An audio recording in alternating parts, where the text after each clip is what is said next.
nakwambia mwanamke jamani, kujipamba. Fahari ya mwanamke nyonga bibi, sio umekakamaka umekula simenti. Mwanamke kama umemwagiwa super glue bibi, umeganda kasa na mwaposta round about, ya nini tabu? Mwanaume anahitajika kudekezwa mjini, kama ulikuwa ujui mimi ndo nakujuza bibi. Wacha nikupe dondoo na vinogesho vya mahaba bibi.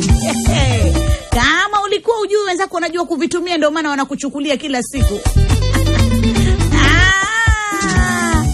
Mwanamke shurti uwe na jicho nyororo.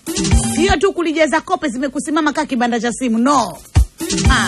Kope zimekusimama kabla shachachandu za nini tabu? Unamchoma mumeo babu we. Kope za kiaina tu kidogo. Dida mdomo. Mwanaume anatakiwa kuchekiwa, sio umenuna ndugu yangu kama umepoteza nauli. Umesikia habari za msiba zimekufikia mbaya zaidi. Aliyekufa boyfriend wako wa zamani na uso. Yule mumeo bibi shuru tumchekee kidogo. Umemnunia, unanuna nini? Amnunie bwana wako.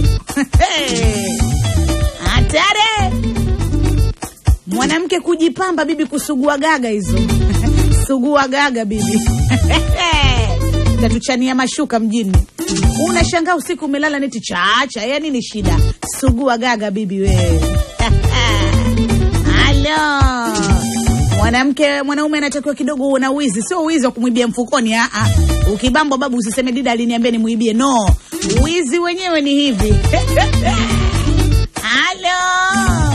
Tafikiri mimi mwenyewe nayaweza babu. Ndio maana kaja kwangu mie. Inaumiza hiyo. Lakini kikubwa zaidi jamani, mwanaume anuniwi bibi. Mwanaume alaliwi na bukta babu.